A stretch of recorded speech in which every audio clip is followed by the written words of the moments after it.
देखिए आपने क्या दे रखा है कि a tower stand vertically on the ground from the point on the ground 20 metre away from the foot of the tower, the angle of elevation of the top of a tower is 60 degree, what is the heights of the tower. यहाँ पर देखिए आपने क्या Heights of tower निकालना है। यहाँ पर आपने के पास क्या करा है कि क्वेश्चंस में कोई एक टावर है, चलो ये आपने के पास कोई एक टावर बना लो, टावर आपने के पास परपेंडिकुलर होता है, इस बात का ख्याल रखिए, ठीक है। अब आपने के पास क्या करा है, a tower stand vertically on the ground from the point on the ground 20 metre away from the tower. ये टावर से अपने पास कितना मीटर दूर है ये पॉइंट, तो अपने पास 20 metre away from the tower. ये हमने करी, ये अपने पास क्वेश्चन में दे रखा है, ये अपने पास 20 metre away from the tower. आगे अपने पास दे रखा है कि from the foot of the tower the angle of elevation of the top of a tower is 60 degree. यहाँ से अपने पास यहाँ से इस टावर के टॉप को देखता है तो एंगल ऑफ एलिवेशन कितना दिखता है, 60 डिग्री। तो what is the heights of tower, यहाँ से अपने पास क्वेश्चन में ये जो एंगल है ये अपने पास 60 डिग्री के बराबर दे रखा है। ये अपने के पास क्या है, टावर है, क्या अपने के पास, ये अपने के पास टावर है। यहाँ से लेकर के यहाँ तक के बीच का जो डिस्टेंस दे रखा है वो अपने के पास 20 मीटर के बराबर दे रखा है। तो ये हाइट्स ऑफ टावर निकालना है। चलिए नेमिंग कर दीजिए, ए रहा, ये बी रहा और ये सी रहा।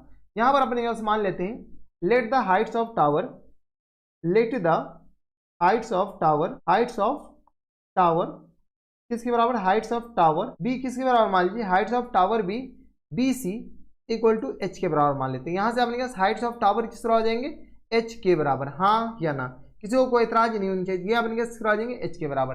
अब अपने के पास क्या कर रहा है, निकालने के लिए क्वेश्चन में यही हाइट्स ऑफ टावर निकालना है। और यहाँ से अपने के पास बी सी किसके बराबर है, तो यहाँ से बी सी इक्वल टू आ गया अपने के पास, बी सी नहीं, यहाँ से ए बी, ए बी बताओ किसके बराबर है, तो यहाँ से ए बी इक्वल टू आ गया 20 मीटर के बराबर। ये अपने के पास डिस्टेंस फ्रॉम टावर, ये फुट ऑफ टावर से अपने के पास किसका डिस्टेंस है, उस पॉइंट का डिस्टेंस अपने के पास 20 मीटर के बराबर। अब देखिए ये अपने के पास 90 डिग्री का एंगल बनेगा, हाँ या ना। जब ये 90 डिग्री का एंगल बनेगा तो यहाँ से लिख सकते हैं कि in right triangle, in right triangle कौन सा, तो right triangle A B C, A B C में अगर हम tan 60 निकालते हैं तो tan 60 इक्वल टू किस आ जाएंगे, परपेंडिकुलर अपॉन बेस के बराबर। परपेंडिकुलर आ गया अपने किस बराबर, बी सी के बराबर, और अपॉन बेस किस हो जाएंगे, ए बी के बराबर।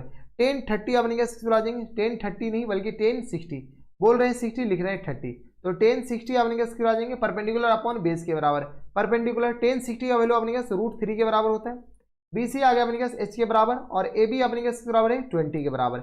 यहाँ से क्रॉस मल्टीप्लाई कीजिए, अपॉन में 1 है तो यहीं से क्रॉस मल्टीप्लाई कीजिएगा, एच इक्वल टू आ गया अपने पास 20√3 मीटर के बराबर। यानी यहाँ से अपने पास लिख सकते हैं कि हेंस हाइट्स ऑफ टावर किसके बराबर जाएंगे, तो यहाँ से लिख लीजिए hence heights of tower, heights of tower अपने के आ जाएंगे, heights of tower equal to आ गया अपने के पास ए बी के बराबर, जो कि अपने के पास ए बी नहीं बल्कि अपने के पास एच के बराबर है। Heights of tower B C H के बराबर है, जो कि अपने के पास आ गया 20√3 मीटर के बराबर है। This one is the full and final answer. तो यही अपने के पास क्या आ जाएंगे, इनके करेक्ट आंसर हो जाएंगे।